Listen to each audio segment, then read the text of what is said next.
Empezamos 9:10.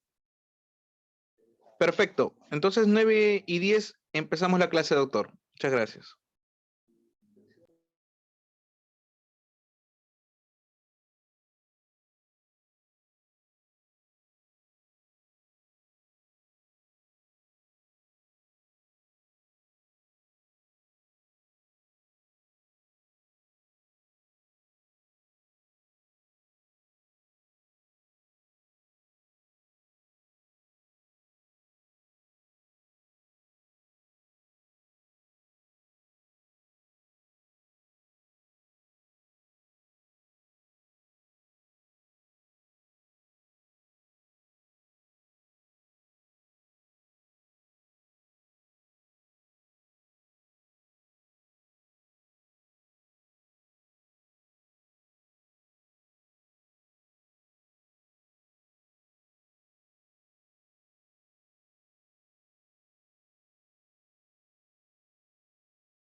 Muy bien, doctores. Siendo ya las 9:10, ya podemos dar inicio a la clase, doctor. Bienvenido. Igual ya vamos a inscribir al grupo de WhatsApp para que vayan incorporándose los colegas.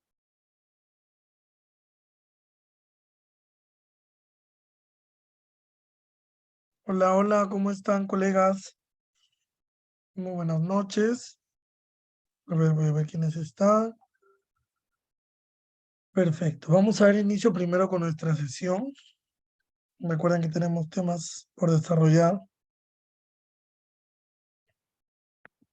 Muy bien. ¿Cómo les he ido con el casito que les compartí? Los dos casitos. ¿Han podido avanzar? ¿Sí?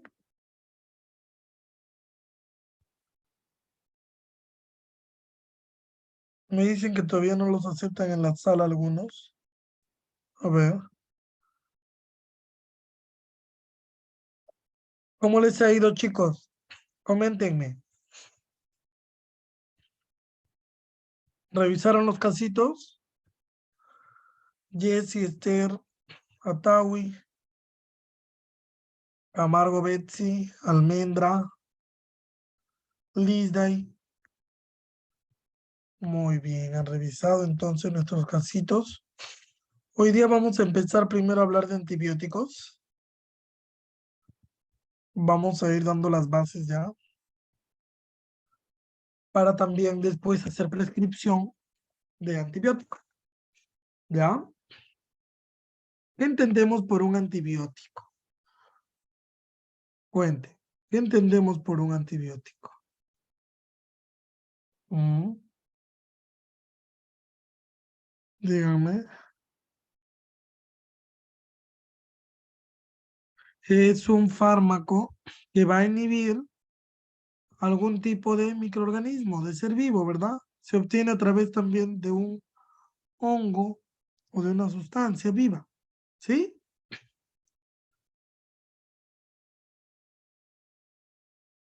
¿Sí, doctores? Muy bien. Recordemos que estos pacientes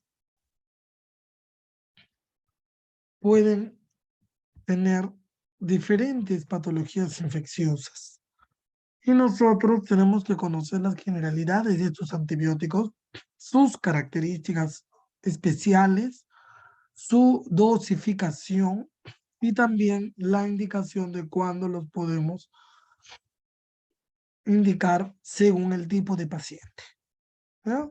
No todos los pacientes, por ejemplo, van a ser candidatos para recibir quinolonas, ¿no? Por ejemplo, si ustedes van a querer prescribir levofloxacino, moxifloxacino, ciprofloxacino, solamente va a poderse utilizar en pacientes jóvenes, pacientes adultos. No se va a medicar pacientes niños ni pacientes ancianos o adultos mayores. ¿Ven? Lo mismo va a pasar con los pacientes que tengan algún tipo de infección y querramos utilizar tetraciclinas. No vamos a poderlas indicar en niños y en pacientes que tengan mucha polifarmacia o polimedicación, tampoco, porque las tetraciclinas también son hepatotóxicas. ¿Ven? Entonces, hay que tener muchísimo cuidado, colegas, y eso es el deber de esa sesión, darle los conocimientos para que ustedes puedan prescribir con seguridad. ¿Qué es lo que tienen que saber ustedes? Tienen que saber cómo funciona cada antibiótico, a qué grupo pertenece y cuál es la dosificación según el tipo de paciente. Por ejemplo, la amoxicilina. Yo sé que la amoxicilina es un antibiótico utilizado para infecciones convencionales, no piógenas, ¿no? Bacterias que no sean inhibidores de beta-lactamasas o cepas resistentes, no funciona. Recordemos también que se utiliza para infecciones primarias, primeras veces, no para infecciones secundarias, infecciones que ya se han reactivado ya no nos va a servir. En interacciones, tener cuidado con los anticoagulantes orales tipo warfarina y con las pacientes que están tomando anticonceptivos orales. Hay que tener mucho cuidado con eso, ¿ya? También la amoxicilina se ha asociado a reportes de hipersensibilidad o alergia. ¿En qué población? En pacientes que son alérgicos a las penicilinas naturales, a los que han hecho a la fenoximetilpenicilina, a la megacilina. Estos pacientes tampoco van a poder recibir amoxicilina.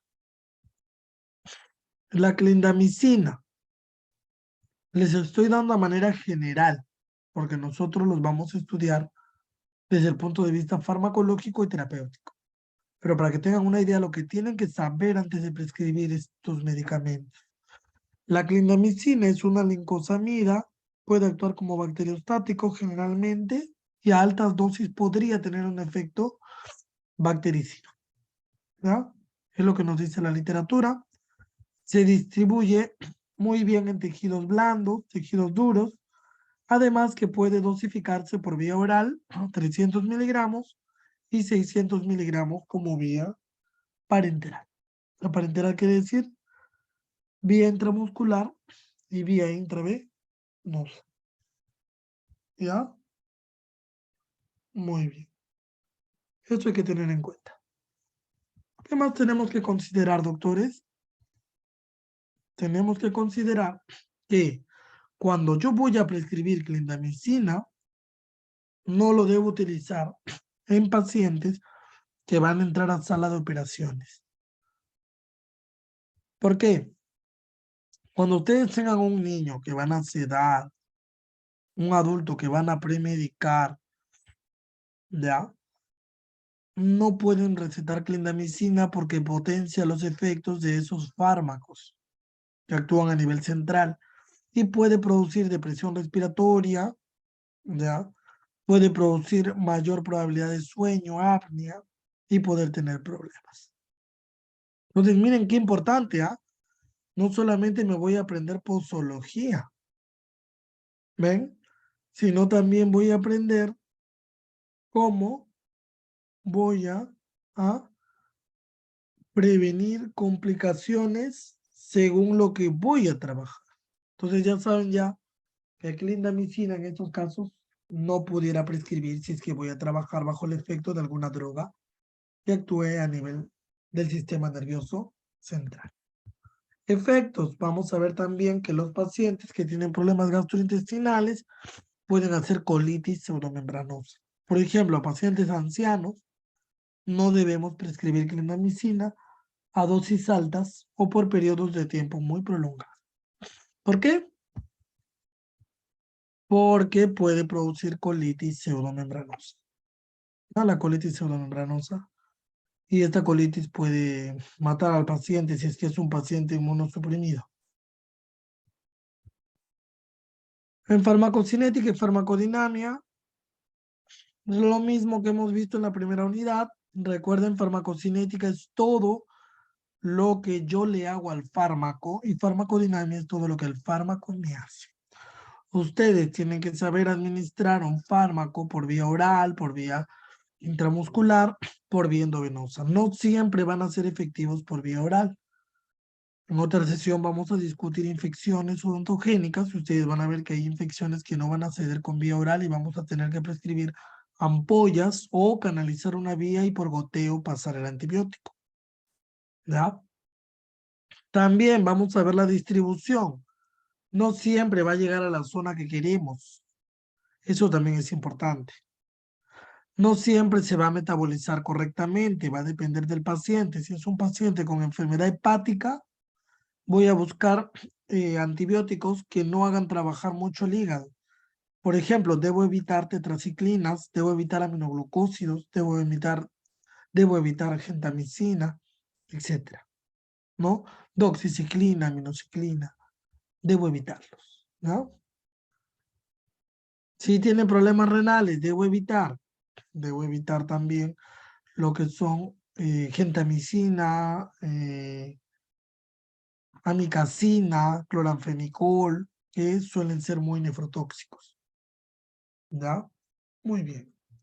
En farmacodinamia vamos a estudiar cómo actúan los antibióticos en el cuerpo. Ustedes van a saber el mecanismo de acción. Y eso es importante porque cuando tengan una infección van a saber qué utilizar según el comportamiento de la infección. No es, ojo, una receta de cocina que yo, a todos les doy lo mismo. No, no funciona.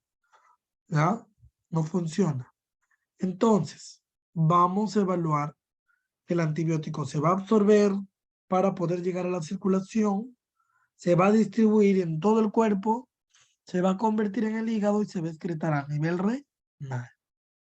¿Ya?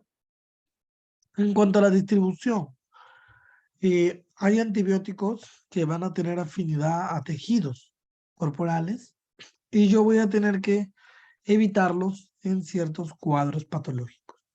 Por ejemplo, paciente que tiene hepatitis, paciente que ha tenido hepatitis viral, paciente que tiene cirrosis hepática, paciente que tiene deficiencia de factores de coagulación, coagulopatías, no voy a poder prescribir tetraciclinas porque las tetraciclinas van a enlentecer el trabajo del hígado. Y ustedes saben que los factores de coagulación, la mayoría se producen ¿dónde? ¿En dónde se producen?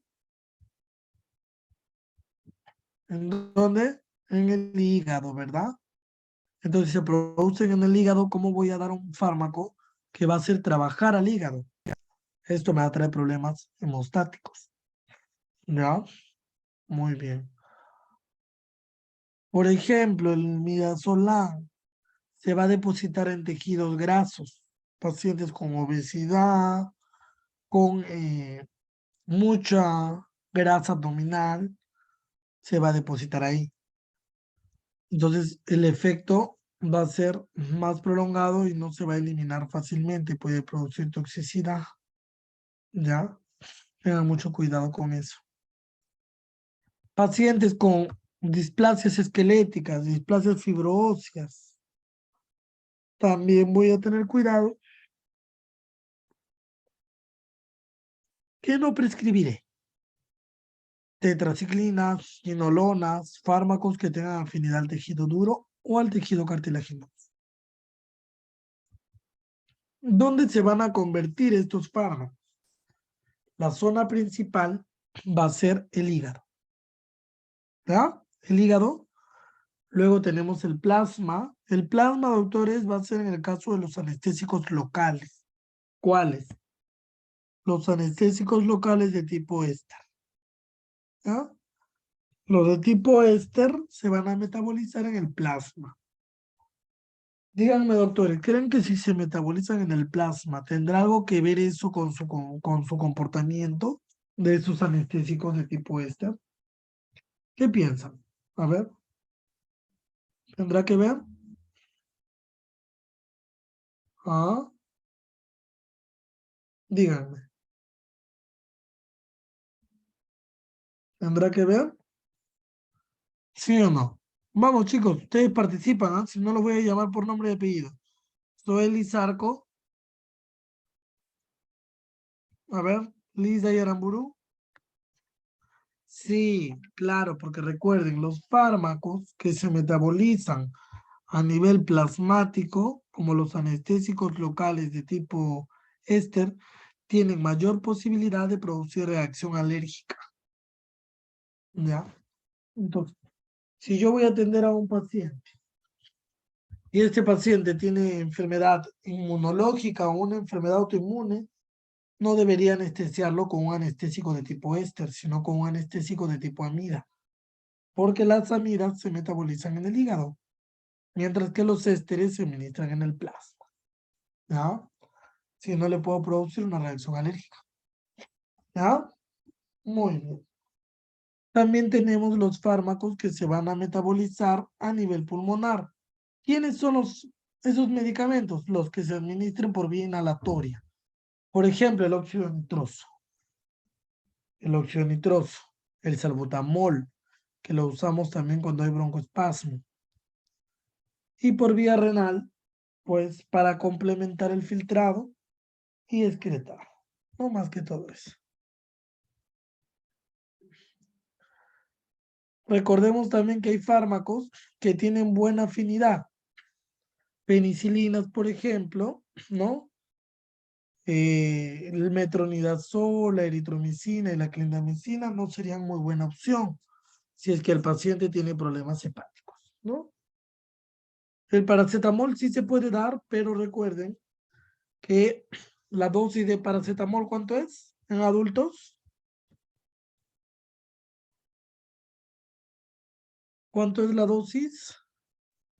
Pamela, doctora Pamelita, qué gusto. ¿Cuánto es la dosis máxima en adultos? Muy bien, Jessica, 4 gramos. En niños es 2 gramos y en médicamente comprometidos la dosis máxima es 2. Pero en pacientes sanos adultos es 4, ¿ya? Es 4. Muy bien. En un paciente con problema hepático yo voy a tener que ajustar la dosis, entonces posiblemente mi dosis máxima sea 2, porque no lo voy a tratar igual que un adulto. Tu hígado no está trabajando bien, ¿ya? Muy bien.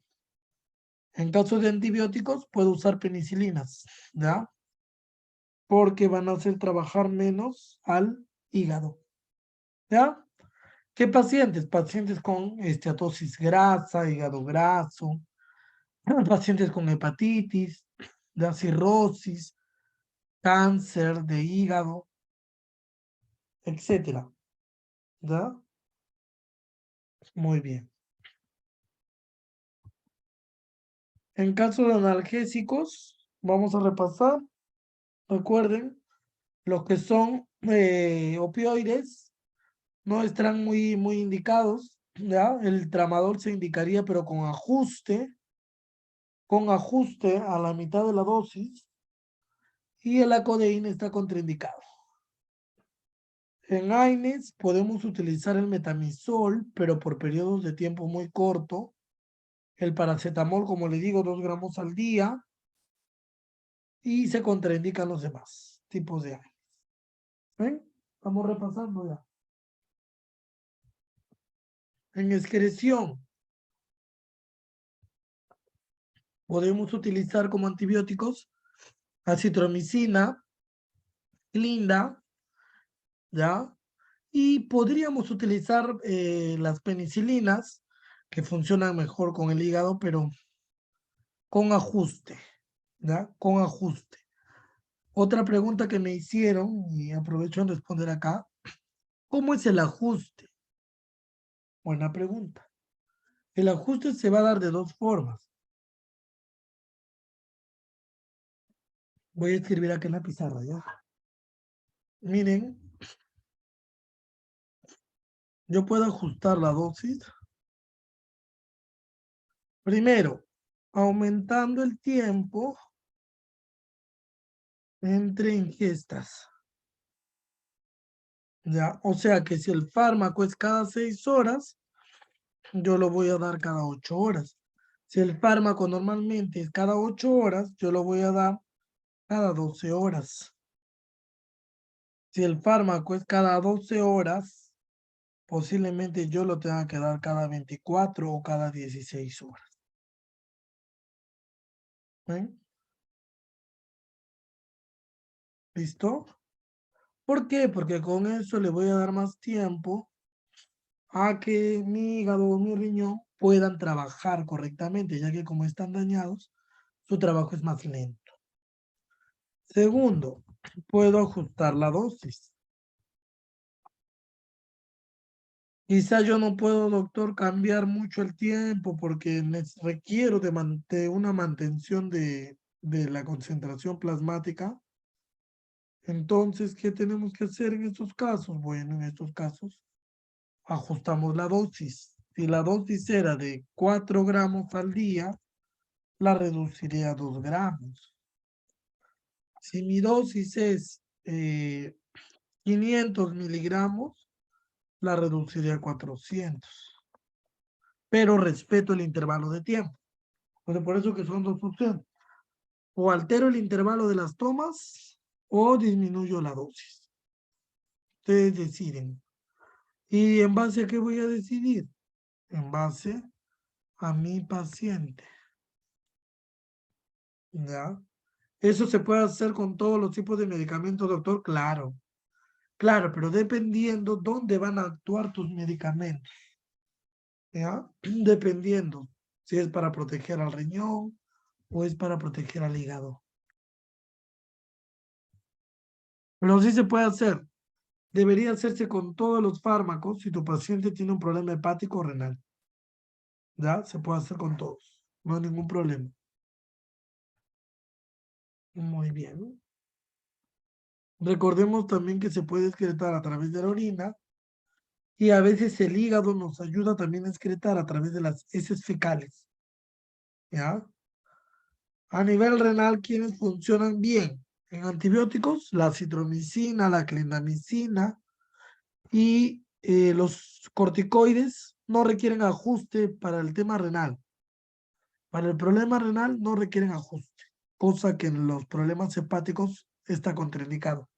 ¿Ves? El metamizol se puede usar en periodos cortos. El tramadol también, pero con ajuste dependiendo. ¿Ya? El paracetamol también se puede utilizar, solo que va a depender el grado de deterioro renal.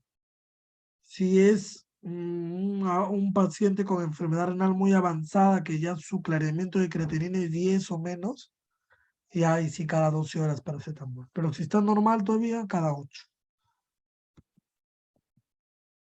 Entonces, ¿qué debo saber?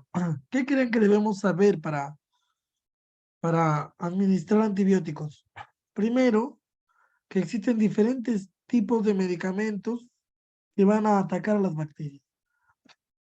Primero tenemos los desinfectantes. ¿Qué hacen los desinfectantes? Eliminan la carga microbiana total. Ojo, Estos van a actuar eliminando todos los microbios, todos. Todos, ¿qué quiere decir? Eliminan tanto la flora residente como la flora patógena. La flora residente son las bacterias que no necesariamente son malas o que no necesariamente producen enfermedades. ¿Ya? Los sanitizantes se aplican más a elementos inertes, paredes, superficies. Los antisépticos se utilizan para controlar la presencia de microorganismos patógenos, ¿no? Por ejemplo, una limpieza de una herida, antes de una extracción, una curación de herida, etc. ¿Ya?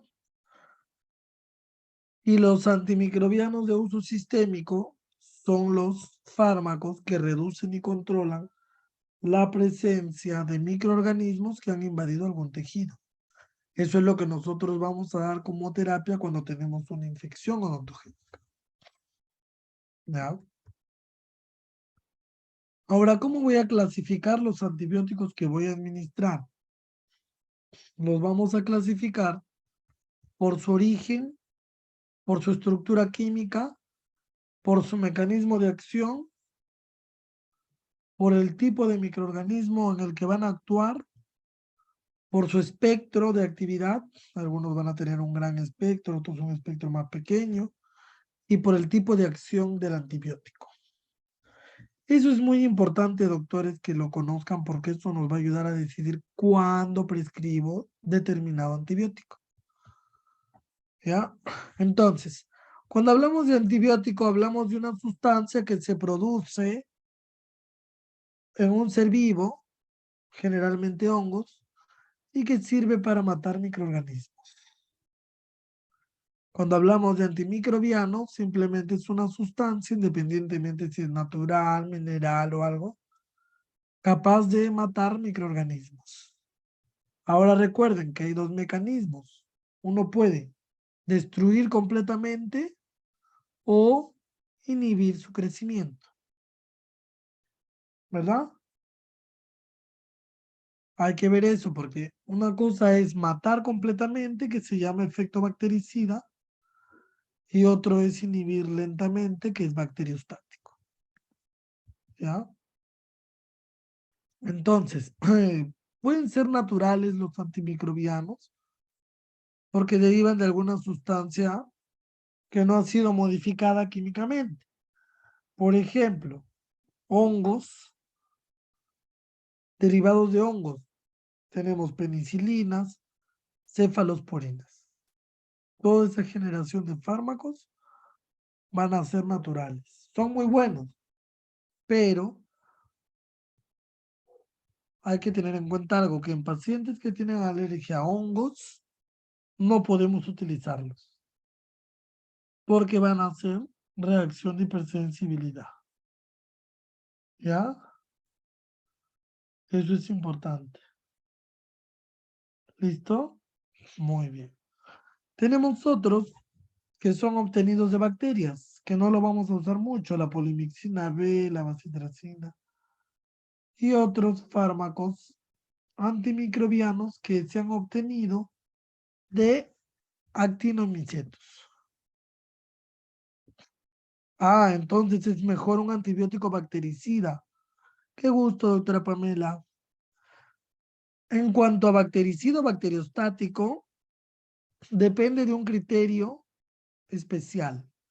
Si tu paciente es inmunocompetente, o sea, sano, joven, goza de buena salud, puedes usar un bacteriostático. ¿Por qué? Porque recuerda que los bacteriostáticos dañan menos la flora del paciente, ya, pero son más lentos. Pero si tienes un paciente médicamente comprometido, diabético, hipertenso con medicación, ha tenido tuberculosis, ¿no? Ha tenido cáncer o tiene cáncer, ese paciente es médicamente comprometido. Entonces, en ellos los antibióticos bacteriostáticos no funcionan bien ¿Por qué? Porque el antibiótico bacteriostático deja un 50% el trabajo del antibiótico y 50% el sistema inmunológico del paciente. Entonces, en esos casos, bactericida siempre se tiene que dar. Médicamente comprometido, no doy bacteriostáticos, nunca. Doy bactericidas. ¿Ya? Eso respecto a tu pregunta. Yo normalmente lo que hago es, si el paciente es de esos pacientes, por ejemplo, que no tiene tiempo de tomar jarabes, pastillas, está sano, joven, puedo dar acitromicina, ¿no? Que es bacteriostático y es monodosis. Pero si es un paciente que tiene algún tema sistémico, es cardiópata, ¿no? Tiene lupus eritematoso, una enfermedad inmunológica, no. Sí le tengo que dar bactericidas, betalactámicos, penicilinas o cefalosporinas. ¿Ya? Muy buena pregunta. Entonces, podemos tener naturales derivados de hongos, semisintéticos que ya han sido modificados. Por ejemplo,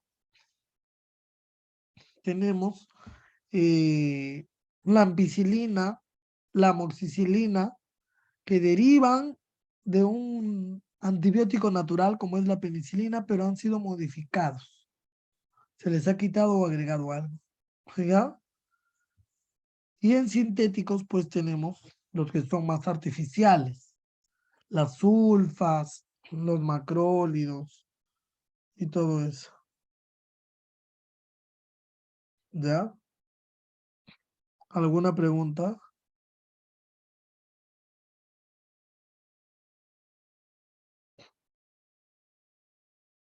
¿Ah?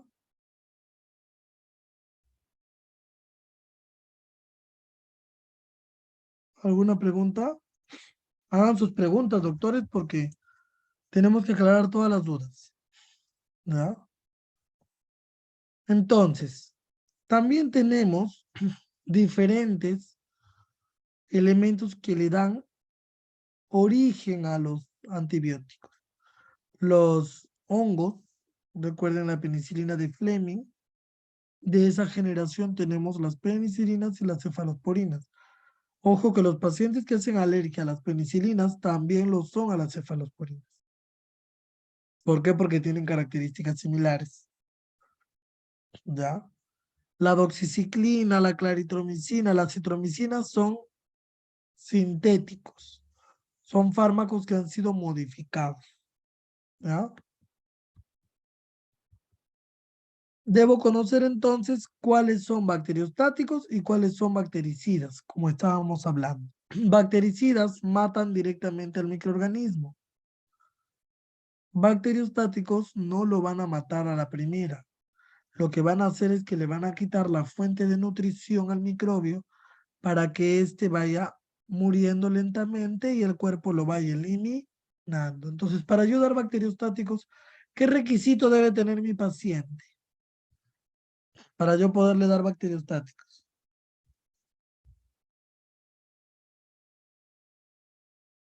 A ver, vamos, doctores. Pacientes sanos, muy bien, jóvenes, infecciones primarias por primera vez, ¿no? No son infecciones eh, reagudizadas, ¿no? Muy bien. Eso hay que tener en cuenta, ¿ya?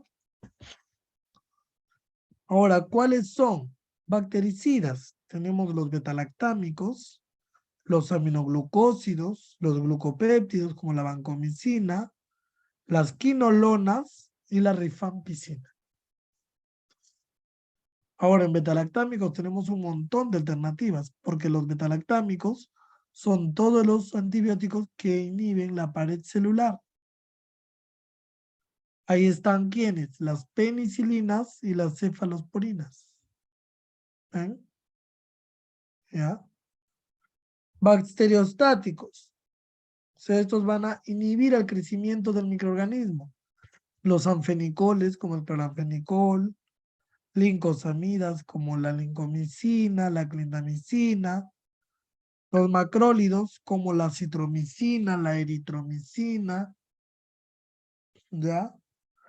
Las sulfas, y también tenemos a las tetraciclinas, ¿ya? Las tetraciclinas. Tetraciclinas, tenemos, a ver, la propia tetraciclina, la doxiciclina, la minociclina, la oxitetraciclina. ¿Ah? Muy bien. Entonces recordemos, bactericidas matan directamente, atacan una estructura importante de la bacteria, y bacteriostáticos, perdón, inhiben el crecimiento de manera lenta. ¿Ah? Muy bien. Hay literatura que menciona que la concentración de un antibiótico puede convertirlo en más agresivo, ¿ya? Por ejemplo, los aminoglucósidos y las fluoroquinolonas a alta concentración pueden ser bactericidas y a baja concentración bacteriostáticos. Eso también hay que tener en cuenta, porque si yo lo voy a dosificar y voy a hacer el ajuste, puedo convertirlo en bacteriostático. En cambio, los betalactámicos siempre serán bactericidas, aún a altas dosis o a dosis pequeñas. ¿Recuerdan quiénes eran los betalactámicos? ¿Quiénes? ¿Quiénes? Hemos dicho las penicilinas y las cefalosporinas. ¿Ya? Miren, entonces aquí, así haga el ajuste yo, no van a dejar de ser bactericidas. Y hay otros que se comportan como bacteriostáticos, como los macrólidos, las tetraciclinas y el cloranfenicol. Otra cosa importante también, doctores, hay que identificar el tipo de microorganismo. A veces no sabemos cuáles son los que atacan más a los pacientes. Tenemos los estreptococos orales, los peptostreptococos, las prebotelas, las fusobacterias, las porfiromonas y los del grupo Actinobacillus actinomycetum comitans. Generalmente las porfiromonas y los Actinobacillus actinomycetum comitans son propios del surco gingival. Por lo tanto, afectan más a lo que es enfermedad periodontal, lesiones endoperiodontal, lesiones de soporte, tejidos o estructuras de soporte infectadas. ¿Ya? ¿Listo? Muy bien. Por ejemplo, para estas infecciones, la amoxicilina con ácido clavulánico funciona bien. Para las porfiromonas, el metronidazol funciona bien. Por ejemplo, una enfermedad periodontal, una aguna, una puna, funciona bien. Para los estreptococos orales, que son los más frecuentes en formar infecciones, casi todos, ¿no? Solamente la doxiciclina, que no es muy buena, va a depender de la severidad.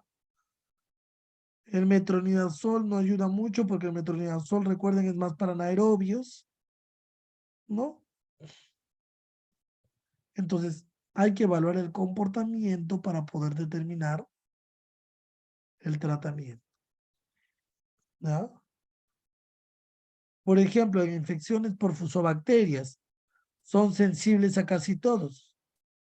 Fusobacterias también son bacterias piógenas, ¿no? De la pulpa, cuando se necrosan, forman abscesos. Nos sirven casi todos los fármacos.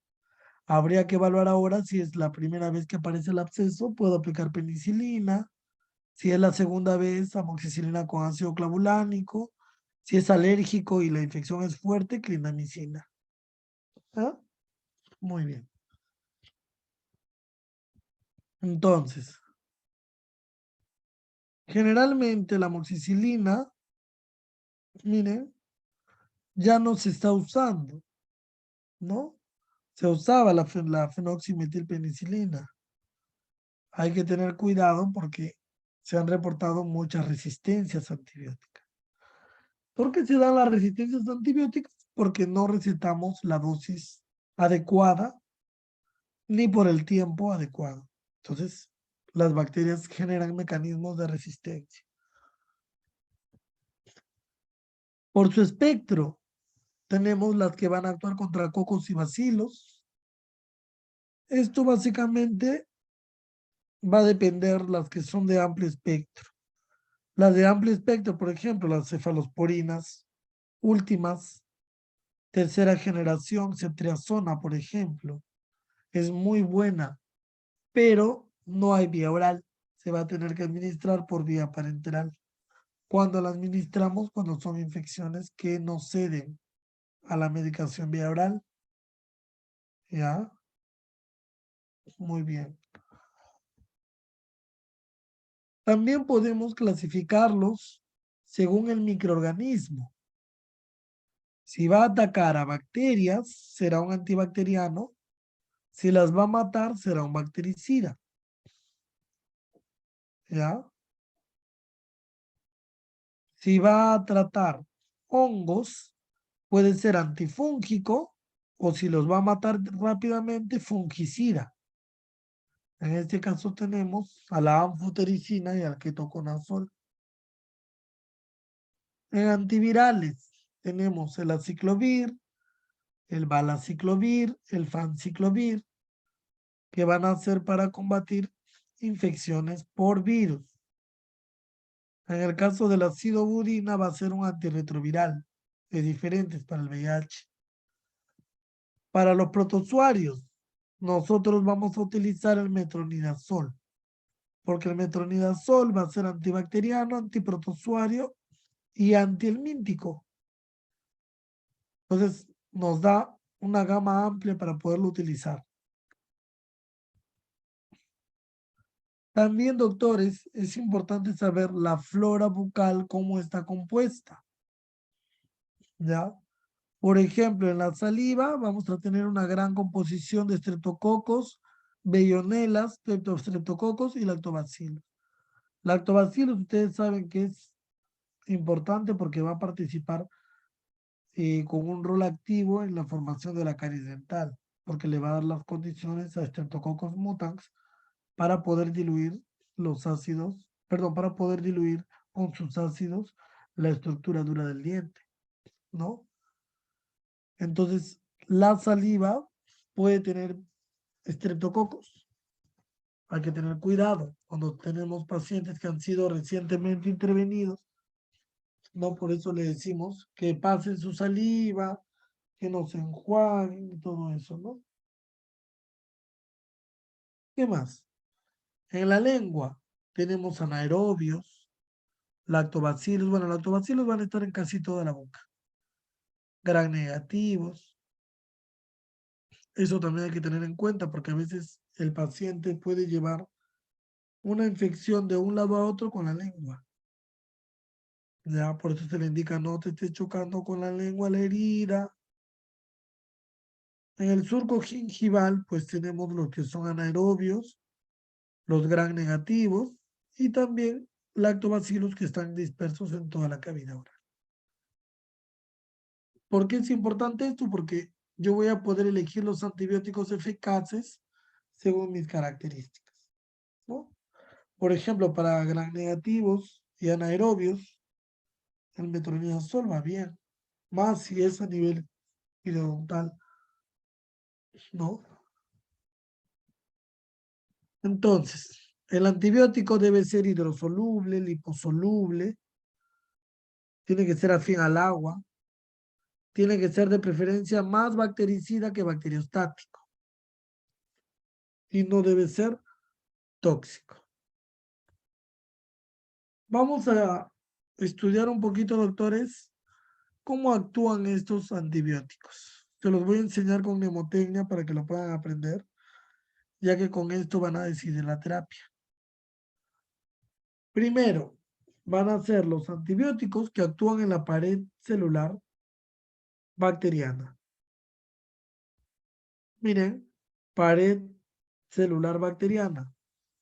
¿A quiénes vamos a tener? Miren dónde van a actuar en la pared de la bacteria. La van a destruir. Estos antibióticos se caracterizan por ser bactericidas. Y la mnemotecnia va a ser pecamos. Recuerden, pecamos. ¿Quiénes estarán en este grupo de pecamos como antibióticos de la pared bacteriana? La penicilina, las cefalosporinas, los carbapenemas y los monobactamos o monobactémicos. ¿Vieron? Esos de allí van a ser bactericidas, todos, a altas dosis o a bajas dosis. ¿Por qué? Porque actúan rompiendo la pared celular. ¿Cómo van a estar? Entonces, en una infección que es agresiva y yo quiero atacar rápido, ¿me servirá? Claro que sí, claro que sí. ¿Ya? Muy bien. Entonces, todos los que están dentro de este grupo, ¿cómo actúan? Hemos dicho que son bactericidas o bacteriostáticos. Chicos, a ver, díganme.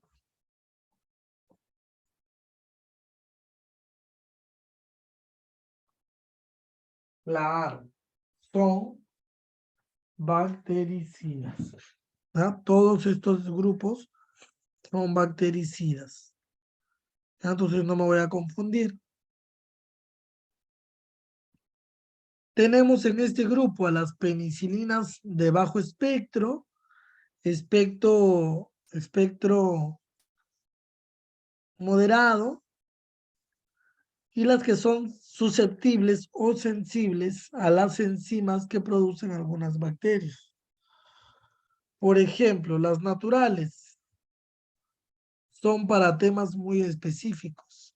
Por ejemplo, la benzilpenicilina, la fenoximetilpenicilina. La fenoximetilpenicilina sí la utilizamos para infecciones odontogénicas como primera elección. ¿Ya? Las de bajo espectro no las vamos a usar mucho. A algunos les gusta recetar dicloxacilina, pero la dicloxacilina no tiene espectro para tejidos duros. ¿Ya? Para tejidos blandos nos funciona mejor. Para infecciones piógenas, pero en tejido blando. ¿Ya? Luego tenemos las penicilinas de amplio espectro, pero son sensibles a la penicilinasa o a la beta-lactamasa. Quiere decir que estas de aquí las voy a usar para infecciones primarias. Pero cuando las infecciones cambian y se vuelven piógenas, ya no puedo utilizar estas porque son sensibles a la penicilinasa. En infecciones que son recidivantes, ya, yo voy a tener bacterias que producen una enzima llamada la penicilinasa o beta-lactamasa. ¿Qué va a hacer eso? Va a evitar que el antibiótico haga efecto. Va a alterarlo. Por eso, en ese caso, nosotros utilizamos una ayuda. ¿Cuál es la ayuda? La ayuda será asociar esos antibióticos a inhibidores de beta-lactamasa. ¿Eh? A inhibidores de beta-lactamasa. ¿Cuáles son esos inhibidores? El ácido clavulánico, o también llamado clavuronato, el tazobactam y el sulbactam. ¿Estos qué van a hacer? Van a ayudarme a que en esas infecciones que son más recurrentes, más recidivantes, más regularizadas, yo pueda tener oportunidad de matar a los microbios y no inactiven al antibiótico. ¿Ya? No se olviden. Luego también tenemos a las cefalosporinas. En niños podemos usar cefazolina, ceftriaxona, pero por vía parenteral de 1 gramo. La ceftriaxona es un muy buen antibiótico, pero hay que reservarlo cuando la amoxicilina pues no nos ha sido efectiva. O también cuando queremos administrar el antibiótico por vía parenteral, ya que la ceftriaxona se va a administrar por vía intramuscular o por goteo en vía intravenosa. Pero es muy efectiva. Pacientes médicamente comprometidos funciona muy bien. ¿Ya? Muy bien. También la podemos usar para profilaxis antibiótica, que después les voy a enseñar en una clase. ¿Ya? A ver. Bueno, las dosis de amoxicilina podemos usar 250, 500 miligramos, a veces 750. Yo puedo utilizar hasta 2 gramos, hasta 2 gramos de amoxicilina. Cuando utilizo la dosis máxima para profilaxis antibiótica o para una dosis de ataque en una infección muy agresiva. ¿Ya? En niños es de 20 a 50 miligramos por kilogramo de peso. ¿Ya? La ampicilina es muy parecida a la amoxicilina, así que la dosificación va a ser similar. Dicloxacilina no le recomiendo.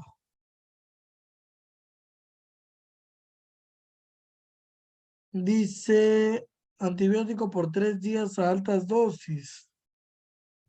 No, porque el mínimo debe ser 5 días.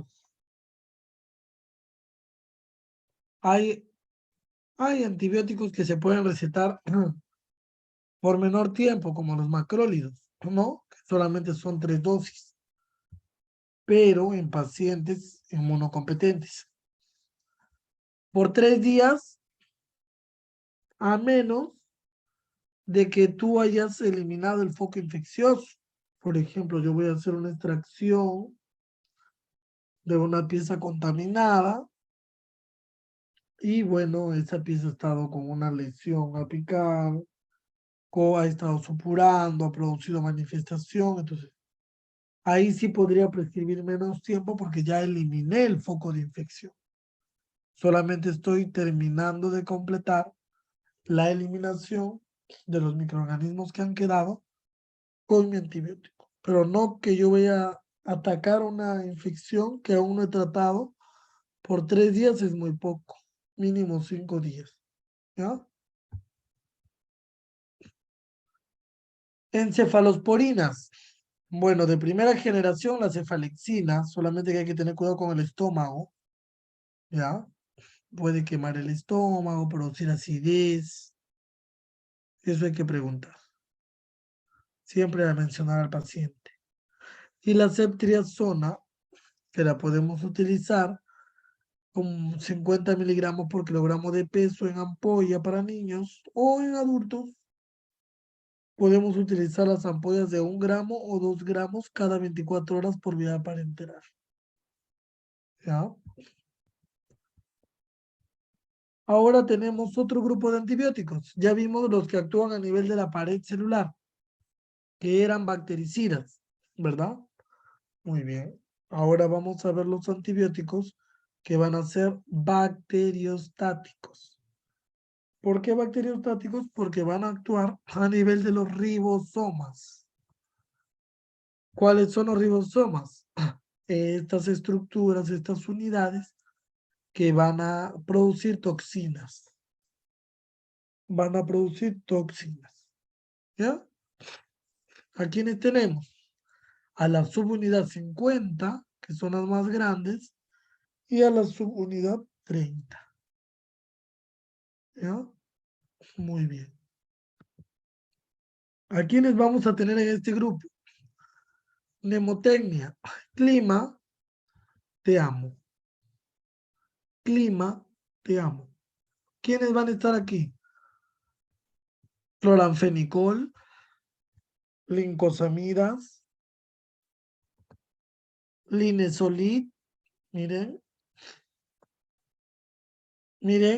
cloranfenicol, lincosamidas, linezolid, macrólidos, ¿té de qué?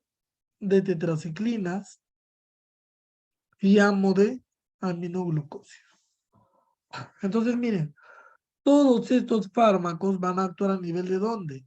De la síntesis de ribosomas, tanto en la unidad 50 como en la unidad 30. ¿Verdad? Recuerden mucho. Por lo tanto, ¿qué serán? Bacteriostáticos. Bacteriostáticos. ¿Ah? ¿Quiénes van a actuar en la subunidad 50 o 30? Te vas a acordar, clima 50. Te amo 30 veces. Te amo 30 veces. Entonces, todas las que son del grupo te amo, ¿ven? Atacan la subunidad 30. Y las de clima a la subunidad 50. ¿Sí? ¿A quiénes tenemos en este grupo? A los macrólidos, muy bien. Acitromicina, ¿verdad? Claritromicina, la claritro viene de 500. Muy bien. Lincosamidas, también tenemos a quién. A la lincomicina. ¿Y a quién más? Y a la clindamicina. ¿Ya? Claro, la clinda. Tetraciclina. Tenemos a la doxi, la aminociclina, ¿no? La de la propia oxitetraciclina, ¿ya? Muy bien. ¿Alguna pregunta hasta aquí? ¿Alguna pregunta?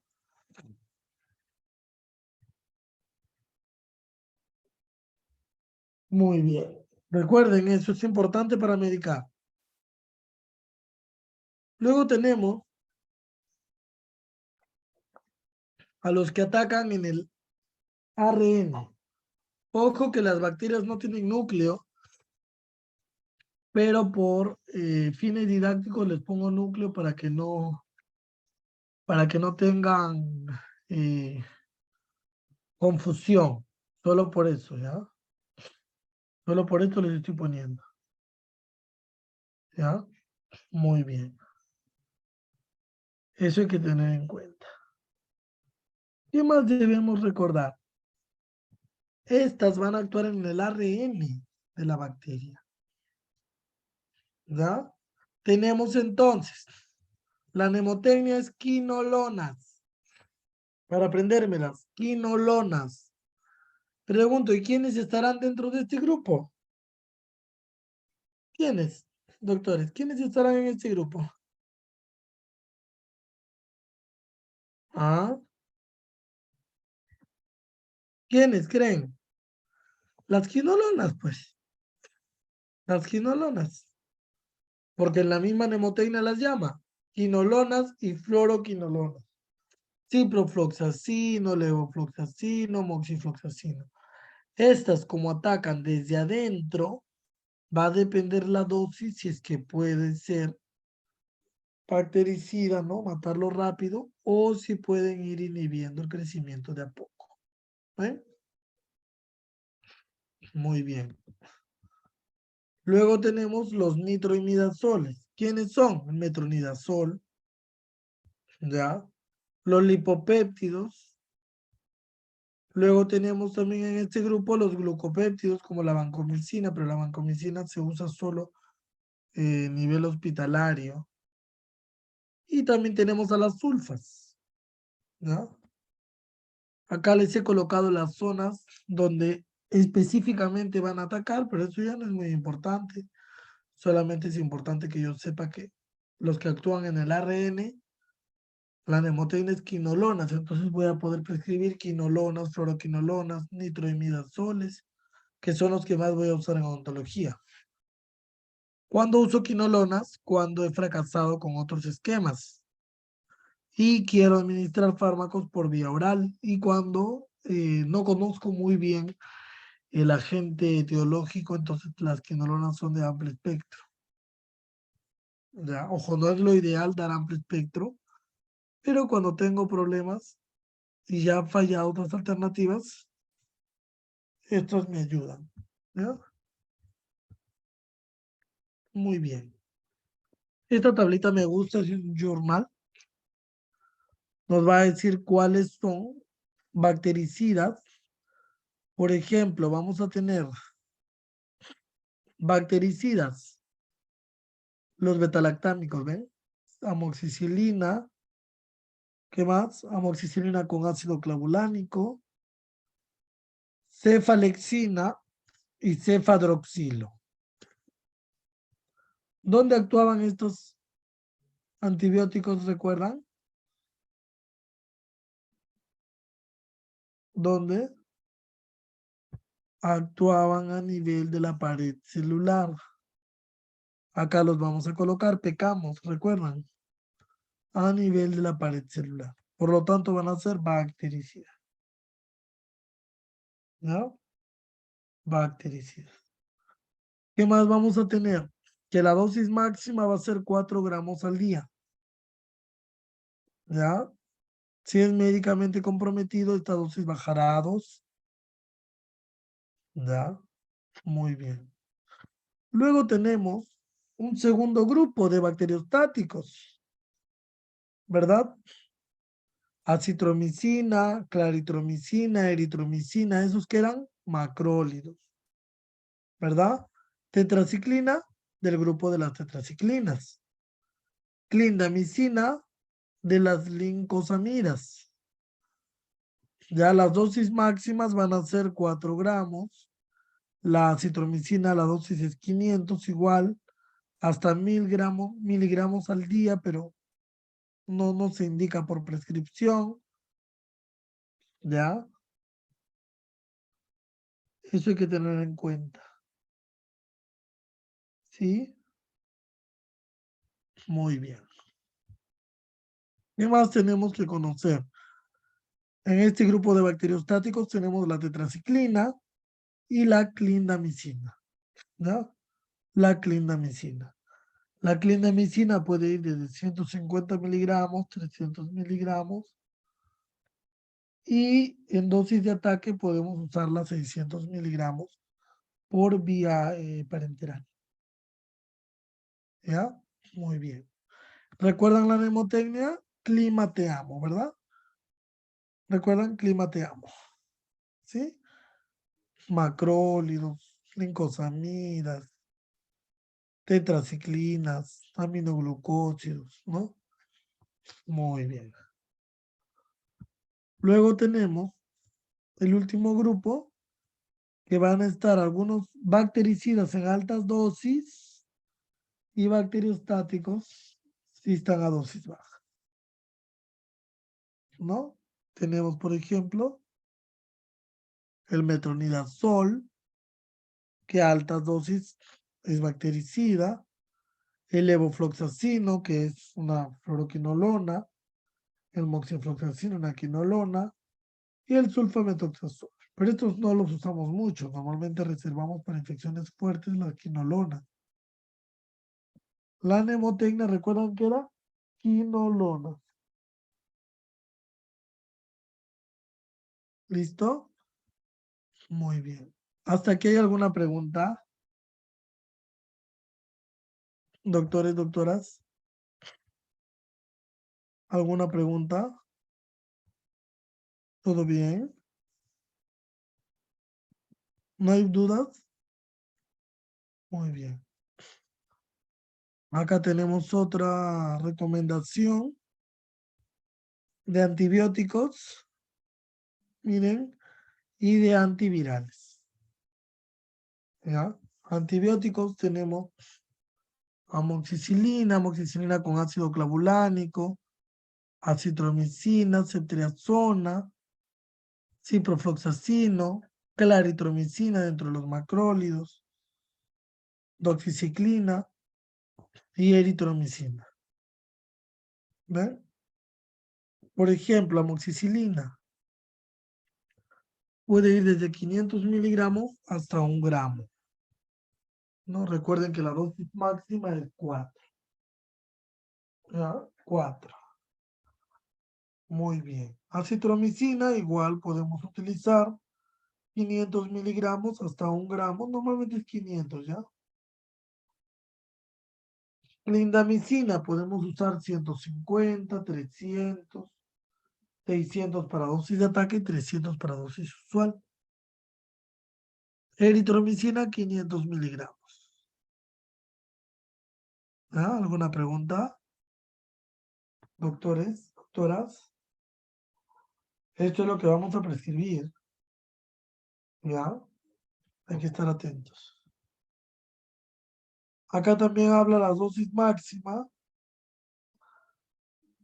desde los que son antibióticos, antimicóticos, también es importante, y algunos antivirales. ¿Ya? Por ejemplo, el metronidazol es 500 miligramos, pero la dosis máxima puede ser 4, entonces es muy similar a la amoxicilina. ¿Ven? Muy bien. Quinolonas, pues bueno, cada 12 horas podemos usarlas. ¿Por qué? Porque como algunas son tóxicas, pues hay que dar tiempo prudente, ¿no? Muy bien. A ver qué dicen. 150 miligramos normalmente lo podemos dar más en paciente pediátrico, ¿ya? Paciente adolescente, que no tiene mucho volumen. Pero la dosis en un adulto ya establecido va a ser de 300 miligramos vía oral, ¿ya? Ese va a ser la dosificación. Muy bien. ¿Qué debemos de tomar en cuenta para medicar a un paciente? Esto nos dice el journal de la Academia de la Academia Dental Americana, lo que es el YADA, ¿no? La asociación. Nosotros tenemos que tener en cuenta 2 tipos de profilaxis hay. Una profilaxis primaria, la primaria, donde yo quiero prevenir la infección en el sitio donde estoy trabajando, ¿ya? Y una profilaxis secundaria, cuando yo quiero prevenir una infección en un sitio distante a donde estoy actualmente, ¿no? Donde estoy trabajando actualmente con el paciente. No confundir con profilaxis antibiótica para prevenir endocarditis, esa es otra cosa, ¿ya? Esa es otra cosa. Recordemos también que hay 2 posibilidades de tratamiento antibiótico: la terapia primaria y la terapia de complemento. La terapia primaria es normalmente la que aplican los médicos, más no el odontólogo. Es cuando el tratamiento para curar una infección se limita a la prescripción de fármacos. Mientras que en odontología no es así, es más una terapia de complemento, donde nosotros hacemos un tratamiento local en el diente y lo complementamos con medicación, ¿verdad? En cambio, si yo voy con una infección al hígado, ¿qué hace el médico? Me prescribe, ¿verdad? Antibiótico. Claro, esa es terapia primaria. Pero si yo tengo una infección dental y voy a extraer el diente y luego voy a dar medicación, esa es terapia de complemento. En odontología nosotros no hacemos terapia primaria. Por eso es que les digo que a veces queremos medicar y que regrese. No, el procedimiento se tiene que solucionar ahí. ¿Ya? Tengan en cuenta eso, ¿ya? ¿Me entendieron esa parte? Ah,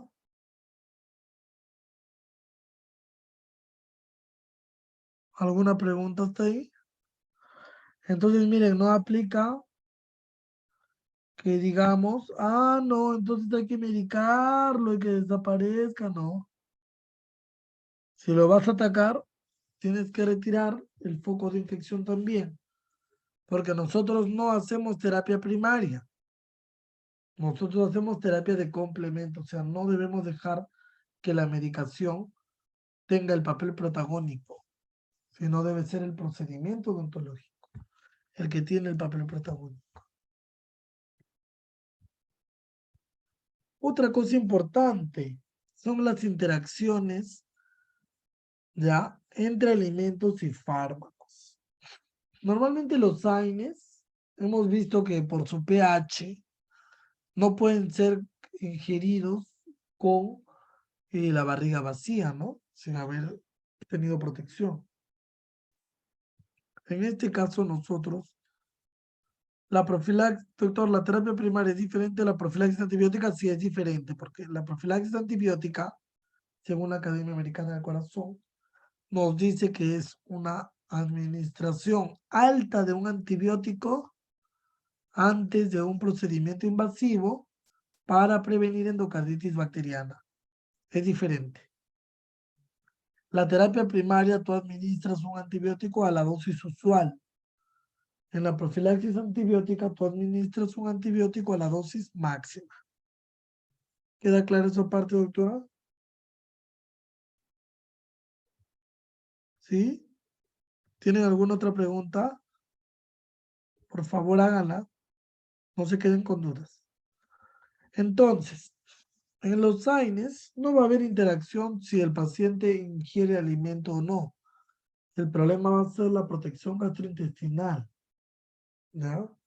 Por eso no se recomienda AINES con el estómago vacío, ¿ya? Muy bien.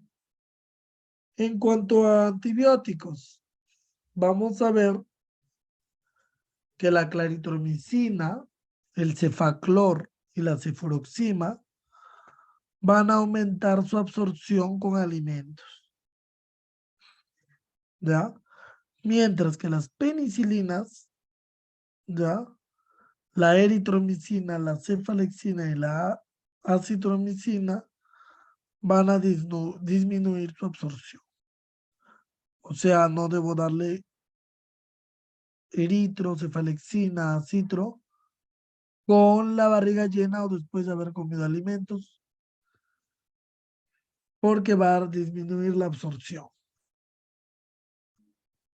Y quienes no les afecta si el paciente comió o no comió, tenemos la amoxicilina, clindamicina y AINES. Los AINES es básicamente por un tema de absorción, no se modifican si has comido o no. Pero la recomendación dice de que los damos con el estómago lleno, relativamente lleno, porque pueden producir lesión gastrointestinal. Por eso lo hacemos, ¿ya? Por eso. ¿Listo? ¿Preguntas a ver?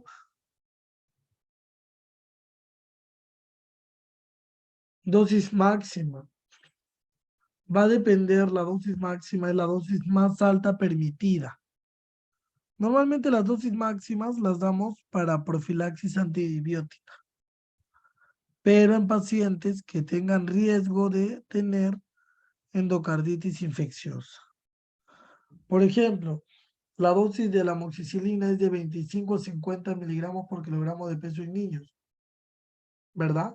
La dosis máxima sería 50 miligramos por kilogramo de peso. La dosis más baja sería 25 miligramos y una dosis intermedia sería pues 30, ¿no? Sí hablamos de dosis máximas. Cuando yo elijo el antibiótico, elijo su dosis más alta. ¿Ya? ¿Alguna pregunta adicional? A ver. Esto es importante de los alimentos porque a veces no tenemos el efecto esperado porque el paciente ha comido o está en ayunas. Y eso va a alterar la absorción. ¿Listo? Acá tenemos otros cuadros. Por ejemplo, la citromicina, ya por lo menos las comidas deben tener un intervalo de 2 horas. En el PK, ya en penicilinas. Como en el PK disminuye su absorción, pues utilizar un lapso de tiempo de 2 horas. ¿Ya? 2 horas. ¿Por qué? Porque en 2 horas ya tu alimento ya pasó la vía digestiva principal, que es el estómago, entonces no va a interferir con lo que tomes después. De preferencia 2 horas. ¿Ya? Eso es importante. El paracetamol también se tolera con estómago vacío, no es dañino. ¿Ya? Muy bien. Hay otra cosa importante. Si van a administrar tetraciclinas, ya el paciente no debe estar tomando hierro ni tampoco leche. Ya eso siempre se avisa. No se debe estar tomando leche porque interactúa. ¿Ya? En cuanto a la claritromicina, no hay problema. Aumenta su absorción si se dan alimentos. ¿Ya? La eritromicina también puede aumentar su absorción. Los demás fármacos no los usamos mucho. ¿Ya? ¿Alguna pregunta? ¿Ah? Y algo que quería comentarles es la vía de administración.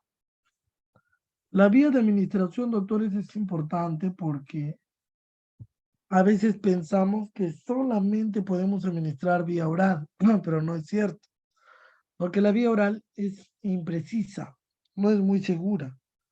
Normalmente la utilizamos para infecciones de avance lento.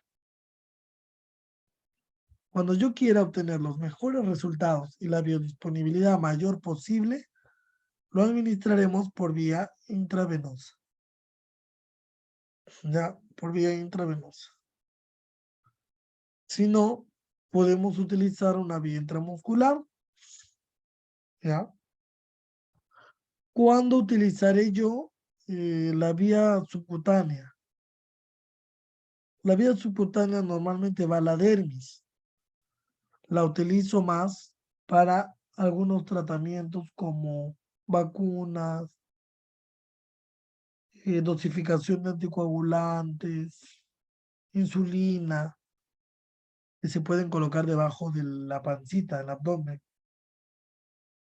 ¿Ya? La intravenosa sí la utilizamos para transfundir medicamentos, vitaminas, directamente al torrente sanguíneo. La inclinación de las agujas, cuando es muscular, es perpendicular. Cuando es subcutánea, solamente 45 grados porque yo no quiero llegar a al músculo. Cuando es endovenoso, el bisel es en 25 y debo coger el vaso. Y en la intradérmica es solo 10. ¿Ya? 10 de angulación. Normalmente eso lo hacemos para pruebas de alergia. Por eso es que se aplica superficialmente. Muy bien. Eso es lo que vamos a ver hoy. ¿Alguna pregunta? ¿Alguna pregunta? ¿Alguna pregunta, doctores? ¿Alguna pregunta? ¿Mm? Muy bien. Vamos a dar el pasito para ver cómo vamos. O primero les voy a mostrar que prescripción en especial es mejor. Sí, mejor les voy a mostrar eso, ¿ya?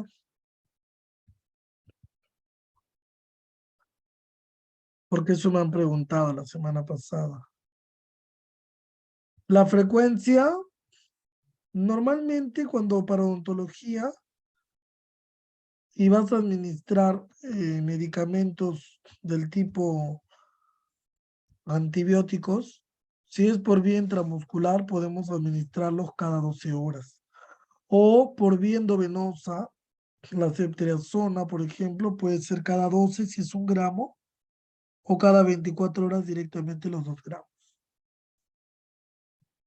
¿Ya? La cosa es tener la concentración plasmática frecuente. ¿Se ve?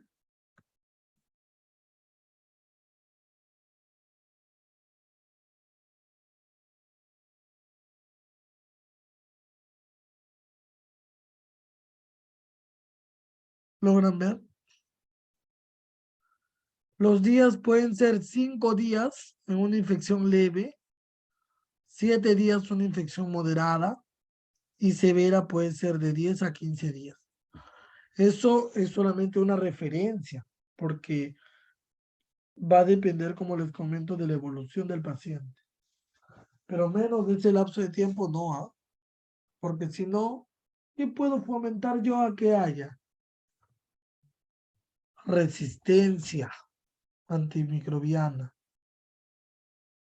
Y la resistencia hace que yo ya no pueda utilizar ese fármaco porque siempre va a fracasar. Les pregunto, ¿conoces a tu paciente antes de prescribir? ¿Qué me dirían? ¿Qué le preguntan a un paciente antes de recetarle algo? A ver, doctores. ¿O no se le pregunta nada?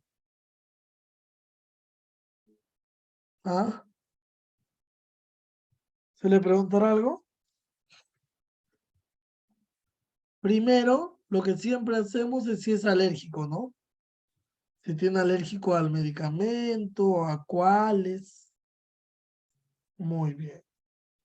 Pero también hay una parte de antecedentes médicos, donde nosotros tenemos que hacer un cuestionario para identificar si el paciente tiene un problema de salud y cuáles son los medicamentos que está tomando para ese problema de salud. ¿Ya? Muy bien. Entonces, yo tengo que tener en cuenta los antecedentes patológicos de mi paciente. Acá les estoy dando una secuencia, es la más pequeña que hemos podido hacer porque ustedes saben que el cuestionario médico es grande. Acá está resumido. ¿Ya? ¿Qué tenemos acá? El tipo de padecimiento o el tipo de enfermedad. Por ejemplo, puede tener diabetes, hipertensión, antecedente de ACV, cardiopatía, entonces ahí va todo. Nombre de la enfermedad con nombre y apellido. No que problema del corazón o como dice el paciente, presión alta, no, con su nombre. Hipertensión arterial, angina de pecho, cardiopatía coronaria, no sé, el nombre completo, ¿no? Muy bien. Una vez que ya identifique el nombre de la patología, ¿ya? Una vez que ya lo identifique, ahora vamos a profundizar, ¿ya? Vamos a profundizar. ¿Cómo profundizamos? Voy a preguntar hace cuánto tiempo le dieron ese diagnóstico, cómo inició y actualmente también cómo está, ¿ya? Luego vamos a preguntar sobre los tratamientos que ha recibido para ese diagnóstico. si ha recibido medicamentos, terapias, ¿no? A veces reciben radioterapia, quimioterapia, inmunosupresores, corticoides. Eso es muy importante, ¿ya? No se olviden, ya qué tratamiento recibió, cómo evolucionó a esos tratamientos, si fue favorable o no fue favorable, ¿ya? Si fue favorable o no fue favorable, eso también tenemos que ver la evolución y cada cuánto tiempo se controla. Eso les va a dar una idea a ustedes de qué tan seguro es atender a este paciente. Si no se ha controlado hace años, está mal. Si se controla cada 3 o 6 meses, es un paciente que tiene buen control. ¿Listo? Luego vamos a preguntar si hay ingresos hospitalarios y cuáles han sido los causales para que pueda entrar al hospital. Si fue un desmayo, por qué, un ACV, todo. Porque normalmente los pacientes médicamente comprometidos debutan en el hospital por una emergencia y ahí recién se dan cuenta que tienen un problema médico. ¿Ya? Luego también vamos a preguntarle si en algún momento de su vida su enfermedad se ha agravado, se ha complicado. Si esa es la respuesta, dice que sí, hay que indagar cuáles han sido las causas. Por ejemplo, yo tenía un paciente pediátrico y le pregunto, ¿no? Le digo, ¿cuándo ha tenido broncoespasmo? El primer broncoespasmo le dio cuando lo sedaron por primera vez. Uy, entonces yo ya estoy alerta que la sedación puede producirle eh, algún tipo de broncoespasmo. ¿Ven? O si no, también me ha tocado algunos que han dicho, no, se ha desmayado cuando le han colocado anestesia. Entonces yo tengo que saber, porque si yo le coloco y se desmaya, me voy a asustar o voy a pensar que es otra cosa, o etcétera, etcétera. Entonces siempre hay que preguntar cuáles son los desencadenantes. Una vez que yo conozco ya los medicamentos que mi paciente toma, tengo que conocer esos medicamentos. ¿Cómo? Pues busco la información, ¿no? A veces hay tantos medicamentos, doctores, que no los conocemos, pero tenemos a San Google que nos ayuda y nos da la información. Ahora, Google nos va a informar sobre el medicamento, pero lo que nosotros tenemos que saber es cómo actúa ese medicamento en el cuerpo del paciente. Por ejemplo, si toma metformina, es un medicamento que le va a disminuir la glucosa al paciente, ¿verdad? Si se coloca insulina en el abdomen, esa insulina lo que va a hacer es va a disminuir los niveles de glucosa en sangre, ¿no? Muy bien. Tengo que saber cómo va a actuar. Si toma warfarina, tengo que saber que esa warfarina va a inhibir la vía extrínseca de la coagulación y el paciente va a sangrar. Entonces, tengo que conocer el mecanismo de acción de los medicamentos que toma mi paciente. Ese paciente está tomando bifosfonatos, entonces tiene alto riesgo de su necrosis maxilar. ¿Ven? O sea, tengo que saber qué toma y asociarlo a los posibles efectos. Luego también tengo que saber lo que voy a prescribir para evitar las interacciones. Por ejemplo, si voy a dar corticoides en pacientes diabéticos, ¿qué voy a producir? Aumento de la glucosa en el paciente. ¿Por qué? Porque los corticoides tienden a producir una interacción entre los hipoglucemiantes. ¿Listo? También el estado actual de la enfermedad. ¿Cómo se encuentra mi paciente actualmente? Controlado, no controlado, recién diagnosticado, todo eso. ¿Ya? Por ejemplo, aquí tenemos una paciente, ¿ve?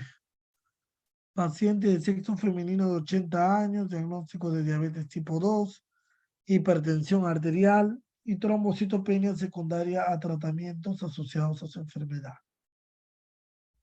Miren, yo tengo que hacer el cuestionario por cada uno de sus diagnósticos. ¿Ya? El primero, ¿cuál es? Diabetes. El segundo, hipertensión arterial. El tercero es una trombocitopenia secundaria a medicamentos, que suele pasar.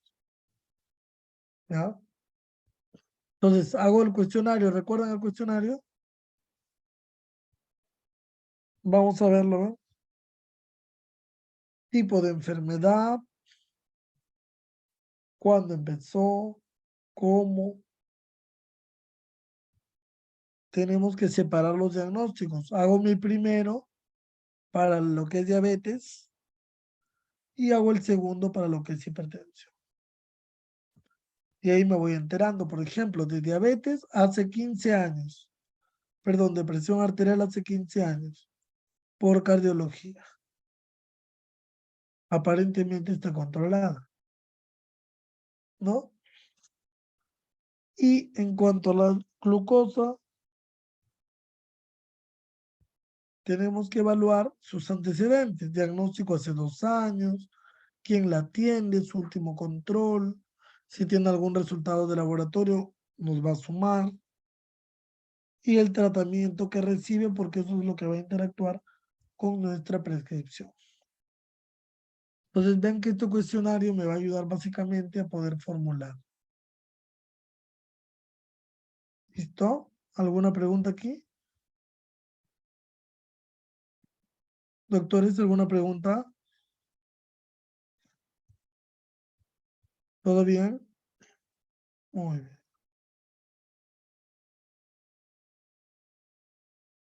Otra cosa que debemos considerar en pacientes médicamente comprometidos es la valoración del paciente. Ustedes tienen que dar una valoración del paciente y nos guiamos de la clasificación dada por la Sociedad Americana de Anestesiología.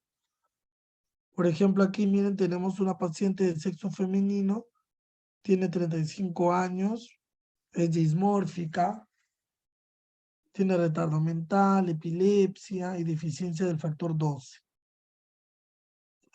Si voy a prescribir algo, debo tener cuidado porque tiene deficiencia del factor 2.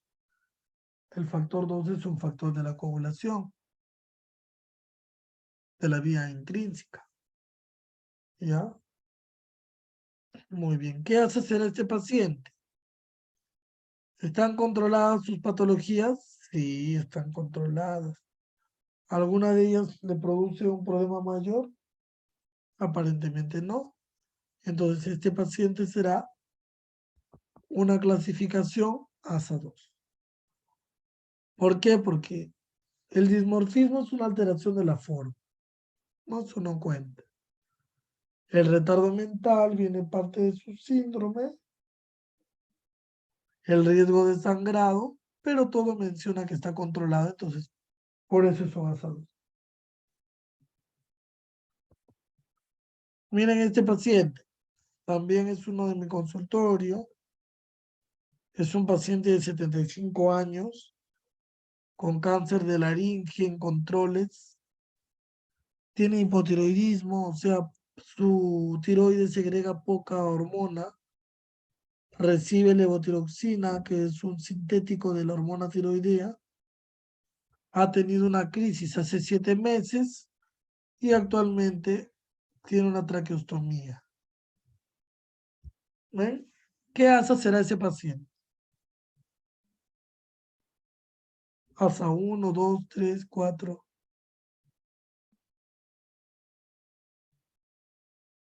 ¿Listo? ¿Qué asa sería? Recordemos, acá les voy a anotar. ¿Seguros? Este paciente sería un asa 3. Muy bien, un asa 3. No puede ser 4, ¿por qué? Porque el asa 4 es un paciente que no está controlado. Si este señor no estuviese controlado, sería asa 4. Vamos a repasar un poquito el asa. Asa 1 es un paciente sano, sin enfermedad sistémica. ¿Puedo prescribir? Puedo prescribir con libertad. Asa 2 es un paciente con una enfermedad crónica controlada y que no suele ser muy grave. ¿Listo? Muy bien. El ASA 3 es un paciente con una enfermedad sistémica grave, pero que no lo incapacita aún. Y el ASA 4 ya es una enfermedad sistémica, pero incapacitante. ¿Ya? El ASA 5 es un paciente moribundo. ¿Ya? El ASA 6 es un paciente con muerte cerebral candidato a donación de órganos. ¿Listo? Muy bien. ¿Alguna pregunta hasta ahí? ¿Alguna pregunta?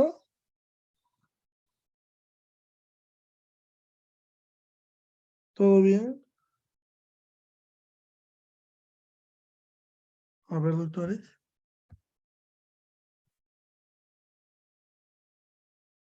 ¿Sí? Muy bien. Recuerden que pueden hacer sus preguntas y yo les respondo, no me molesto. No se preocupen, pregunten nomás. Muy bien. Es importante lo del ASA, doctores, porque nos va a permitir identificar los riesgos. ¿Ya? A este paciente se le hizo una extracción, se le trabajó con su traqueostomía y se le prescribió paracetamol de 1 gramo. Como el dolor era bastante fuerte y no tiene problema renal ni hepático, le hemos dado 1 gramo cada 8 horas. La dosis es 3 gramos, que él ha recibido. 4 es demasiado. Y aún así, iniciamos 1 gramo cada 12 horas con él. 1 gramo cada 12 horas. Pero como era muy poco, porque a las 8 horas ya se estaba quejando que le molestaba un poquito, entonces dijimos, bueno, vamos a aumentar a 1 gramo cada 8 horas. En total sería pues 3 gramos. Todavía no excedíamos la dosis más alta. ¿Por qué no le di otra cosa? No le di porque, miren, está tomando levotiroxina. ¿Qué más? Este paciente ha tenido cáncer, tiene riesgo de sangrado, no puede deglutir muy bien, su mucosa está irritada. Los AINES posiblemente al pasar por vía oral van a irritar eso. ¿Ya? Y aparte, como ha recibido terapia para el cáncer, ustedes saben que la serie blanca, la serie roja, las plaquetas quedan afectadas. Y el paracetamol no le va a producir ningún tipo de sangrado porque no inhibe la hemostasia y además no representa una amenaza para el paciente, ¿no? No le hemos dado antibiótico, por ejemplo, ¿ve? ¿Por qué? Porque era una pieza que, si bien es cierto, estaba rota, estaba necrótica, pero no tenía evidencia de infección activa. ¿Por qué? Porque a veces prescribimos de más, doctores. Estamos acostumbrados a que demos de más. No, no hay que medicar en exceso. Lo justo. Acá está la clasificación ASA que me preguntan algunos. ASA 1, paciente sano, tolera bien el estrés. ASA 2, doctores, puede ser el paciente sano también, pero que es muy ansioso o que tiene alergia a algún medicamento o que está gestando o que es adulto mayor. Esos pacientes abarcan el ASA 2. ¿Ya? Ahora, y si fuese médicamente comprometido, habría que estudiar la enfermedad. Si está controlada, no es una enfermedad de mucho riesgo, podemos utilizar lo que es, perdón, podemos colocarlo como asa. No hay problema. ¿Ya? Otra cosa importante del asa 2, siempre va a estar controlado. ¿Ya? Va a estar controlado. Tenemos el asa 3. El asa 3 va a ser un paciente que su enfermedad va a estar un poco más grave, ¿ya? Pero todavía él va a poder hacer sus actividades, ¿ya? En cambio, el asa 4 es grave la enfermedad, pero él ya no puede hacer sus actividades con normalidad. ¿Ven? Ahí es diferente. ¿Listo? Eso es muy importante. ¿Qué enfermedades pueden colocarnos en esa situación? Por ejemplo, las enfermedades que han tenido últimamente una crisis. Angina de pecho inestable, crisis de hipertensión arterial, ¿ya? Infarto agudo de miocardio, accidente cerebrovascular, todo eso, ¿ya? Eso hay que tener en cuenta, ¿sí? Muy bien. Por ejemplo, un diabético controlado, ¿qué asa sería? A ver, doctores.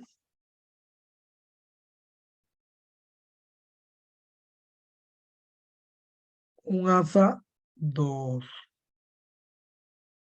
Asa 2. ¿Ya? Asa 2. Un adulto mayor, sano.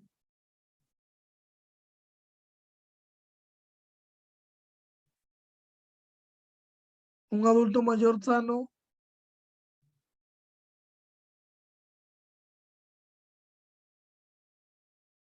A ver, vamos, doctores, participen. Un adulto mayor sano.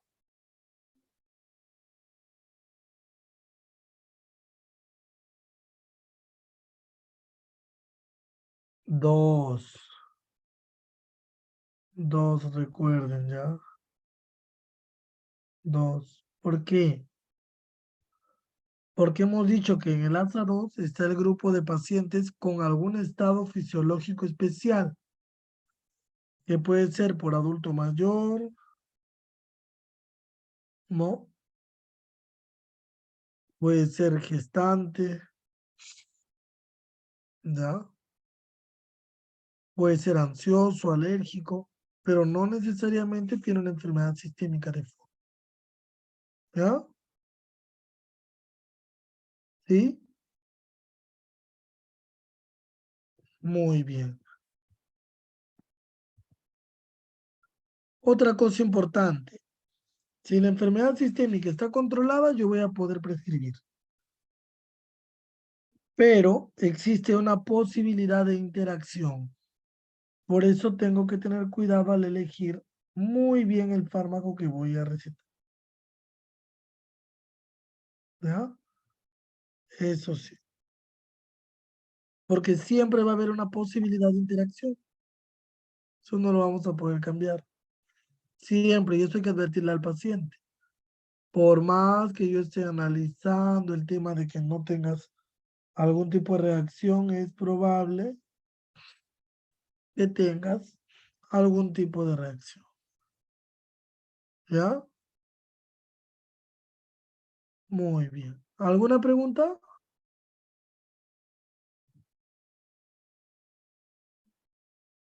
¿Alguna pregunta, doctores?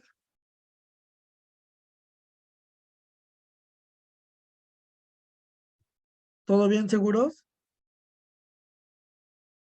¿Sí? Muy bien. Ahí nos vamos a quedar, creo ya. No, muy bien. ¿Cómo van con su casito clínico que les di? ¿Mm?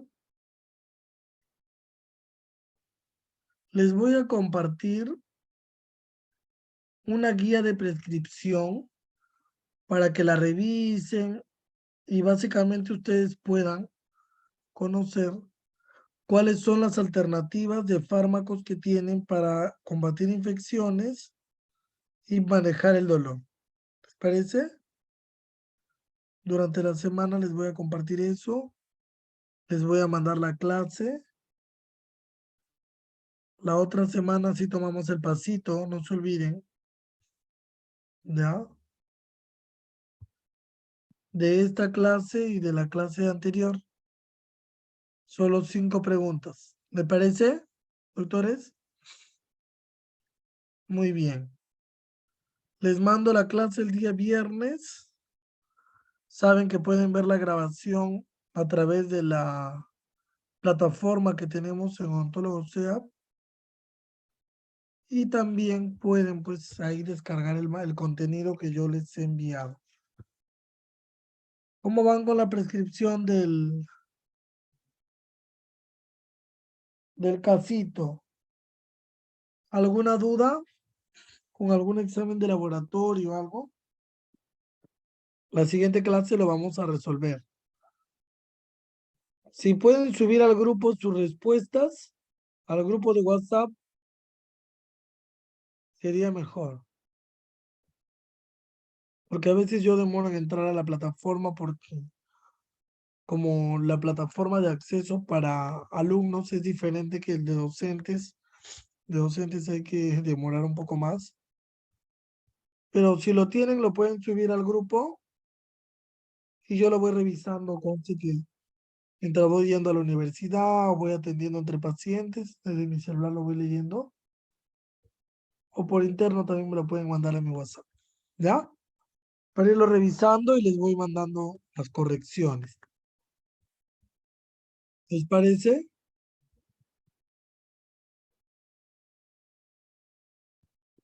Acá, por ejemplo, tengo de algunos alumnos. Les voy a mostrar a ver dónde están.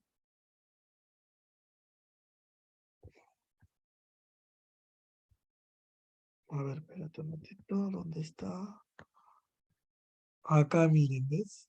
Este es el grupo anterior, me mandó. Ahorita les muestro dónde está. No lo llevo a ver.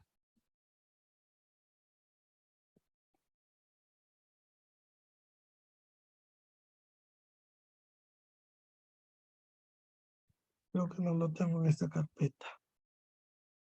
Ya, bueno. ¿Alguna consulta? Si no, para dar terminada la sesión de hoy. Me mandan, por favor,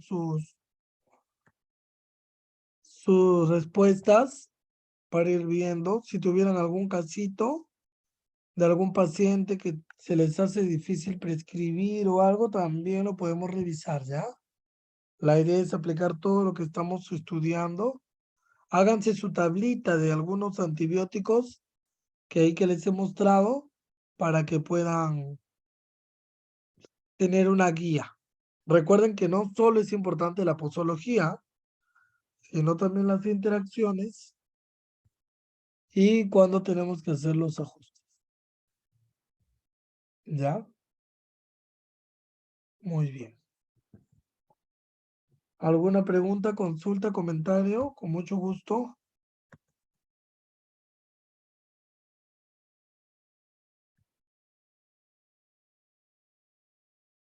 ¿Mm? ¿Alguna consulta? ¿Todo bien? ¿Todo bien, chicos? ¿Doctoras, doctores? Ya está. No me mandan, por favor, sus respuestas de los 2 casitos al WhatsApp, ¿ya? Para poderlo revisar más rápido. ¿Ya? Muy bien. Nos estamos viendo la siguiente semana. Repasen para su pasito, ¿ya? La siguiente semana sí vamos a hacer pasito. Un abrazo a todos. Muchas gracias por acompañarnos. Buenas noches.